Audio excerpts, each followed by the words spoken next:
భారతదేశ చరిత్రలో బడుగు బలహీన వర్గాల ప్రజల కోసం బీసీ ఎస్సీ వర్గీకరణ బిల్లుకు అసెంబ్లీలో ఆమోదం లభించడం శుభ పరిమాణమని కాంగ్రెస్ టీపీసీసీ ప్రధాన కార్యదర్శి కోట నీలిమ అన్నారు. ఇటీవల బీసీ ఎస్సీ బిల్లును అసెంబ్లీలో ఆమోదించిన నేపథ్యంలో కాంగ్రెస్ నాయకుడు త్రికాల మనోజ్ ఆధ్వర్యంలో విక్టోరియా గంజ్లో రేవంత్ రెడ్డి చిత్రపటానికి పాలాభిషేకం నిర్వహించారు.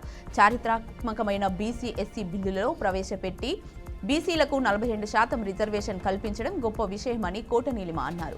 రాహుల్ గాంధీ స్వప్నాన్ని సాకారం చేస్తూ బీసీలకు న్యాయం చేసిన ప్రభుత్వంగా కాంగ్రెస్ చరిత్ర పుటల్లో నిలిచిపోతుందని తెలిపారు. విద్యా, ఉద్యోగ, రాజకీయ, సామాజిక అంశాల్లో ఈ రిజర్వేషన్లు అమలు చేసి వారితో చైతన్యం తీసుకురావడమే ప్రభుత్వ లక్ష్యమని తెలియజేశారు.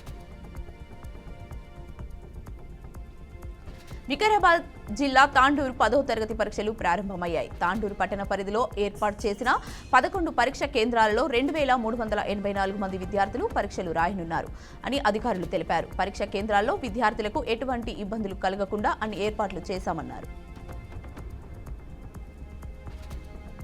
నిర్మల్ జిల్లా బైన్సా డివిజన్లో నిన్న రాత్రి మోస్తారు వర్షం కురిసింది. చేతికొచ్చిన మొక్కజొన్న పంట వర్షానికి తడవకుండా కాపాడుకునేందుకు రైతులు ఇబ్బందులు పడ్డారు. మరో 3 రోజుల పాటు వర్షాలు కురుస్తాయని వాతావరణ శాఖ హెచ్చరించడంతో రైతన్నలు ఆందోళన చెందుతున్నారు.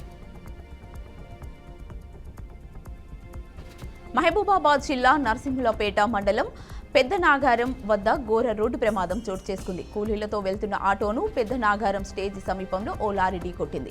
దీంతో 17 మంది గాయపడ్డారు. వారిలో 5 పరిస్థితి విషమంగా ఉండగా మరో 8 మంది తీవ్రంగా గాయపడ్డారు. సమాచారం అందుకున్న పోలీసులు హుటాహుటిన ఘటనా స్థలానికి చేరుకొని సహాయక చర్యలు చేపట్టారు. క్షతగాత్రులను అంబులెన్స్లో మహబూబాబాద్ ఏరియా ఆసుపత్రికి తరలించినట్లు తెలిపారు. ఉమ్మడి నిజామాబాద్ జిల్లాలో తాగునీటి సమస్యలు రోజురోజుకు తీవ్రమవుతున్నాయి. గుక్కెడు నీళ్ల కోసం పల్లెలు, తాండాలు తల్లడిల్లుతున్నాయి. మిషన్ భాగీరథ నీరు అరకొరగా సరఫరా అవుతుండటంతో జనం గొంతెండుతుందని, భూగర్భ జలాలు అడుగంటి బోర్డు ఎత్తిపోవడం, మోటార్లు మొరాయించడంతో తాగునీటి కటకట ఏర్పడుతుందన్నారు. మంచినీటి కోసం మహిళలు బిందెలతో పొలాల్లోని బోర్ల వద్దకు పరుగులు తీస్తున్న దృశ్యాలు 10 ఏళ్ల తర్వాత మళ్లీ కనిపిస్తుందన్నారు. తాగునీటి కోసం కిలోమీటర్ దూరం నడవాల్సిన దుస్థితి నెలకొన్నది. బాన్సువాడ మండలం కోద్రాపూర్లో ఉదయం కొద్దిసేపు మాత్రమే వస్తున్న భాగీరథ నీరు ఏమాత్రం సరిపోక పంట పొలాల్లో బోర్ల నుంచి బిందెల ద్వారా తెచ్చుకుంటున్నారు. హైదరాబాద్ ఇక ఆరోగ్యశ్రీ కనుమరుగు కానున్నదా? ఈ పథకం ద్వారా పేదలకు అందాల్సిన కార్పొరేట్ వైద్య సేవలు నిలిచిపోతున్నాయా అంటే అవుననే సమాధానం వినిపిస్తుంది. ఇందుకు కారణం రాష్ట్ర ప్రభుత్వం తాజాగా ప్రవేశపెట్టిన 2025-26 బడ్జెట్లో తక్కువ నిధులు కేటాయించడమే. ఆరోగ్యశ్రీ సేవల కోసం నెట్వర్క్ దవాఖానాలకు ఇప్పటికే 12 కోట్ల రూపాయలు బకాయిలు పెండింగ్ ఉండగా కాంగ్రెస్ ప్రభుత్వం తాజాగా బడ్జెట్లో కేవలం 11 కోట్ల రూపాయలు మాత్రమే కేటాయించింది. బడ్జెట్ నేపథ్యంలో పెండింగ్ బిల్లులకు నిధులు కేటాయిస్తున్నారనుకున్న వారి ఆశలపై ప్రభుత్వం నీళ్లు చల్లడంతో చిన్న దవాఖానాల నిర్వహణ భారంగా మారింది. అనంతపురం జిల్లా ఉరవకొండ మండలంలోని నరసింహస్వామి ఆలయంలో నగల ముడుపు చోరీ యత్నం కలకలం రేపింది. దేవుని దర్శనానికి వచ్చిన దంపతులు 8 లక్షల విలువైన ఆభరణాలు మూట కట్టి ఆలయ హుండీలో వేశారు. ఈ నెల 18న జరిగిన హుండీ లెక్కింపు సమయంలో సిబ్బంది నగల మూటను దాచిపెట్టారు. అయితే పంపకాల్లో తేడాలు రావడంతో కథ అడ్డం తిరిగింది. ఈ ఘటనపై జిల్లా దేవాదాయ శాఖ అసిస్టెంట్ కమిషనర్ సమగ్ర విచారణ చేపట్టారు. నిందితులను కఠినంగా శిక్షించాలని భక్తులు డిమాండ్ చేస్తున్నారు. ఏపీ సీఎం చంద్రబాబు నాయుడు తిరుమల స్వామివారిని దర్శించుకున్నారు. తన మన్మడు నారా దేవాంశ్ పుట్టినరోజు సందర్భంగా కుటుంబ సభ్యులతో కలిసి శ్రీవారి సేవలో పాల్గొన్నారు. సీఎం చంద్రబాబుకు ఆలయ మహద్వారం వద్ద టీటీడీ చైర్మన్ బీఆర్ నాయుడు అర్చకులు లాంఛనంగా స్వాగతం పలికారు. ఆలయ అర్చకులు ప్రత్యేక పూజలు చేసినట్లు తెలియజేశారు. అనంతరం తరికొండ వెంగమాంబ సత్రంలో దేవాంశ్ పేరుతో అన్నదానం నిర్వహించారు. అస్సాంలోని ధూబ్రీ జిల్లాలో వంతెన నిర్మాణ శంకుస్థాపన కార్యక్రమానికి బీలాసీపర నియోజకవర్గ ఎమ్మెల్యే సంసూర్ హుడాను ఆహ్వానించారు. శంకుస్థాపన కార్యక్రమంలో కట్ చేయాల్సిన రిబ్బన్ మిస్ అయింది. దీంతో శంకుస్థాపన కోసం వచ్చిన ఎమ్మెల్యే ఆగ్రహంతో రెచ్చిపోయారు. ఆగ్రహంతో అక్కడున్న ఒక వ్యక్తి చెంపపై కొట్టారు. అకారణంగా తనను కొట్టినట్లు కాంట్రాక్టర్ సహోద్యోగి సహీదుర్ రెహమాన్ ఆరోపించాడు. ఒక ప్రజాప్రతినిధి అలా ప్రవర్తించడం బాధాకరమైన సంఘటన అని వాపోయారు. రాత్రివేళ ఒక మహిళ రోడ్డు మధ్యలో కూర్చొని వింతగా ప్రవర్తించిన ఘటన ఉత్తరప్రదేశ్ రాజధాని లక్నోలో జరిగింది. మార్చి 19న రాత్రి 11 గంటల సమయంలో విభూతి ఖండ్ ప్రాంతంలోని లోహియా ఆసుపత్రి వద్ద ఉన్న రోడ్డు మధ్యలో ఒక మహిళ కూర్చొని ఆమె వింతగా ప్రవర్తించింది. తల అటు ఇటు తిప్పుతూ చేతులు చాచి ముడిచి నమస్కారం చేసింది. వాహనాల రాకపోకల మధ్య సుమారు 20 నిమిషాల పాటు ఈ హైడ్రామా కొనసాగింది. కాగా ఆ మహిళ విచిత్ర ప్రవర్తన చూసి జనం అక్కడ గుమిగూడారు. పోలీసులకు సమాచారం ఇవ్వడంతో వారు అక్కడకు చేరుకున్నారు. ఆ మహిళను కంట్రోల్ చేసేందుకు ప్రయత్నించారు.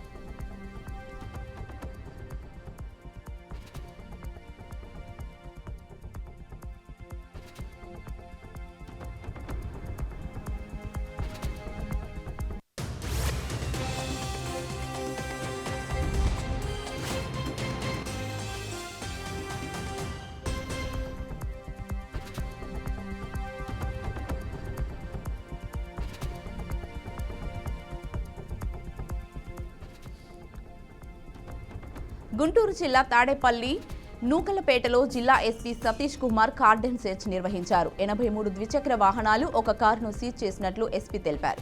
ఈ నేపథ్యంలో శాంతి భద్రతల పర్యవేక్షణ లోపించిందంటూ మహిళా ఎస్పీ విన్నవించుకున్నారు. తాడేపల్లిలో స్థానికంగా చెప్పిన మహిళలు విషయాలన్నీ పరిగణలోకి తీసుకొని తగు చర్యలు తీసుకుంటామని తెలియజేశారు. గంజాయి మార్గ ద్రవ్యాలపై ఎక్కువ నిఘా ఏర్పాటు చేస్తామన్నారు.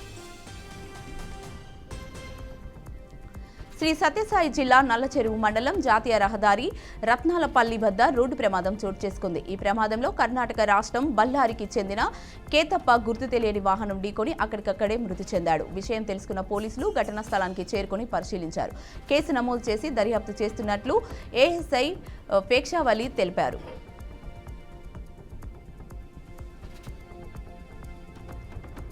అల్లూరి జిల్లా మారేడుపల్లి మండలం దేవరపల్లి గ్రామం వద్ద బైక్ అదుపు తప్పి చెట్టును ఢీకొంది. ఈ ప్రమాదంలో 4 ఏళ్ల చిన్నారి నూకలేటి హింసగీత అక్కడికక్కడే మృతి చెందింది. బైక్ నడుపుతున్న కుల్ర పెంటారెడ్డి, నూకలేటి బాపనమ్మ మరో చిన్నారికి తీవ్ర గాయాలయ్యాయి. గాయపడిన వారిని రంపచోడవరం ఏరియా ఆసుపత్రికి తరలించారు. సంఘటనా స్థలానికి చేరుకొని దర్యాప్తు చేసినట్లు పోలీసులు తెలిపారు. కాంగ్రెస్ ప్రభుత్వం ప్రవేశపెట్టిన బడ్జెట్పై బీఆర్ఎస్ ఎమ్మెల్సీలు శాసనమండలి ఆవరణలో వినూత్న నిరసన తెలిపారు. అప్పుల గణం, అభివృద్ధి శూన్యం అంటూ ప్లాకార్డులతో నిరసన వ్యక్తం చేశారు. 1,58,000 కోట్ల రూపాయలు అప్పు చేసి ఎంతమంది మహిళలకు 2,500 ఇచ్చారని ప్రశ్నించారు. అప్పులు ఆకాశంలో, అభివృద్ధి పాతంలో ఉందంటూ పెద్దన నినాదాలు చేశారు. కామారెడ్డి జిల్లా మందూర్ మండలం లచ్చన్ గ్రామస్తులు రోడ్డెక్కి ఆందోళన చేపట్టారు. 139 సర్వే నెంబర్ మారుతి మందిర్ పేరున ఉన్న 2 ఎకరాల 13 గుంటల భూమిని కబ్జా కోరుల నుండి విడిపించాలని డిమాండ్ చేశారు. దేవాదాయ శాఖకు సంబంధించిన భూమి అన్యక్రాంతం అయిందంటూ మద్నూర్ మండలం లచ్చన్ గ్రామస్తులు నిరసన చేపట్టారు. రెవెన్యూ రికార్డులలో మార్పులు చేసి 2 ఎకరాలు 13 గుంటల భూమిని కబ్జా చేశారని గ్రామస్తులు ఆరోపిస్తున్నారు. మారుతి మందర్ పేర ఉన్న సదరు భూమి పూర్వ రికార్డులన్నీ ఎలా తారుమారు చేస్తారని స్థానికులు ఆగ్రహిస్తున్నారు.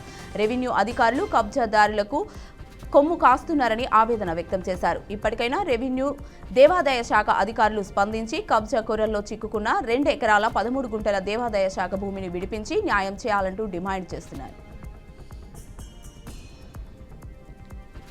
తూర్పుగోదావరి జిల్లా రాజమహేంద్రవరంలో ఈ నెల 22న గవర్నమెంట్ డిగ్రీ కళాశాలలో సంకల్ప మెగా జాబ్ మేళా నిర్వహించనున్నట్లు కలెక్టర్ ప్రశాంతి తెలిపారు. ఈ నేపథ్యంలో కలెక్టరేట్లోని కలెక్టర్ ఛాంబర్లో సంకల్ప జాబ్ మేళా పోస్టర్ను కలెక్టర్ ఆవిష్కరించారు. తూర్పుగోదావరి జిల్లాకు చెందిన నిరుద్యోగ యువత ఈ అవకాశాన్ని సద్వినియోగం చేసుకోవాలని కలెక్టర్ సూచించారు.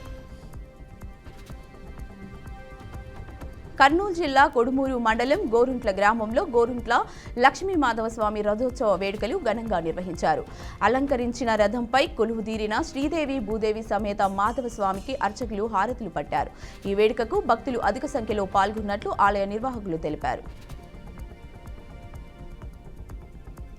నిజామాబాద్ జిల్లా మెండోరా మండలం సావెల్ గ్రామంలో గ్రామాభివృద్ధి కమిటీల ఆగడాలు రోజురోజుకు మితిమీరుతున్నాయి. కమిటీ సభ్యత్వానికి వచ్చే ఒక వర్గం సభ్యులను కమిటీ పెద్ద మనుషులు తెల్ల కాగితాలపై సంతకాలు చేసి ఇవ్వాలని హుకుం జారీ చేసింది. ఈ విషయంపై పోలీస్ స్టేషన్లో ఫిర్యాదు చేసినా ఎంక్వైరీ చేయడం లేదని ఆ వర్గం సభ్యులు ఆవేదన వ్యక్తం చేశారు. ఇకనైనా తమకు న్యాయం చేయాలని ప్రభుత్వాన్ని కోరారు.